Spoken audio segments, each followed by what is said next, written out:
పూంచ్ సరిహద్దులో పాక్ డ్రోన్లు కలకలం రేపుతూ ఉన్నాయి. డ్రోన్ల ద్వారా మందుగుండు సామగ్రి తరలించారు. భారీగా పెరుడు పదార్థాలను సైన్యం స్వాధీనం చేసుకున్నట్లుగా తెలుస్తోంది. పూంచ్ జిల్లాలో సెర్చ్ ఆపరేషన్ అయితే కొనసాగుతున్నట్లుగా సమాచారం. 24 గంటల్లో రెండోసారి డ్రోన్లు చొరబాటుకు గురయ్యాయి. సాంబా సెక్టార్లోనూ అనుమానాస్పద డ్రోన్ కదలికలైతే కనిపిస్తున్నాయి.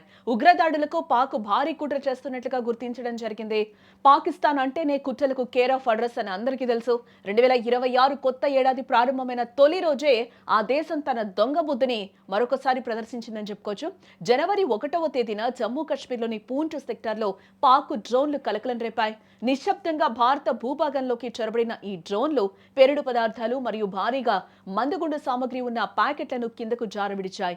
డ్రోన్ కదలికలను గుర్తించిన వెంటనే భద్రతా దళాలు అప్రమత్తమయ్యాయి. జమ్మూ కాశ్మీర్ పోలీసులతో కలిసి పూంచ్ జిల్లాలో భారీ సెర్చ్ ఆపరేషన్ చేపట్టారు. గాలింపు చర్యల్లో భాగంగా పాక్ పంపిన మారణ ఆయుధాలను స్వాధీనం చేసుకోవడం జరిగింది. ప్రస్తుతం పూంచ్ జిల్లా అడవుల్లో భారీ సెర్చ్ ఆపరేషన్ అయితే కొనసాగుతూ ఉంది. డ్రోన్లు జారవిడిచిన పేలుడు పదార్థాలు మరియు మందగుండు సామగ్రిని సైన్యం స్వాధీనం చేసుకుంది. అయితే ఈ ఆయుధాలను ఏ ఉగ్రవాద సంస్థ కోసం పంపారు, వీటి వెనుక ఉన్న మాస్టర్ మైండ్ ఎవరు అనే కోణంలో దర్యాప్తు వేగవంతం చేశారు అధికారులు.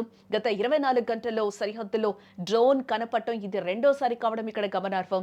నిన్ననే సాంబాలోని ఫుల్పూర్లో ఒక అనుమానాస్పద డ్రోన్ మన భూభాగంలోకి వచ్చి వెళ్ళింది. ఇది జరిగిన కొద్దిసేపటికే పూంచ్లో ఆయుధాలు పడవేయడం చూస్తుంటే పాకిస్తాన్ మళ్ళీ ఏదో పెద్ద స్కెచ్ వేసినట్లుగా అయితే ఇక్కడ కనిపిస్తూ ఉంది. గతేడాది పహల్గామ్లో జరిగిన ఉగ్రదాడిలో 26 మంది పర్యాటకులు చనిపోయిన ఘటనను భారత్ ఇంకా మర్చిపోనేలేదు.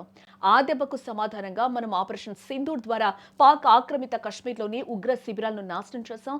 అక్కడ మన దాడుల్లో వందలాది మంది ఉగ్రవాదులు చనిపోవడంతో పాక్ ఉగ్ర సంస్థలు ఇప్పుడు మళ్లీ ప్రతీకారం కోసం రగిలిపోతూ ఉన్నాయి. అందుకే దొంగదారిలో ఇలా డ్రోన్ల ద్వారా ఆయుధాలు పంపిస్తూ ఉన్నాయి. కానీ భారత సైన్యం కన్నుగప్పి పాక్ ఏం చేయలేదు. త్రివర్ణ పతాకం నీడలో మన జవాన్లు శత్రువుల ఆటలను సాగనివ్వరని ఈ సెర్చ్ ఆపరేషన్ నిరూపిస్తుందని చెప్పుకోవచ్చు. పాకిస్తాన్ తన దొంగ బుద్ధిని మానుకోకపోతే ఈసారి అంతకంటే బలమైన సమాధానం చెప్పేందుకు భారత్ సిద్ధంగా ఉందని అర్థం చేసుకోవాలి.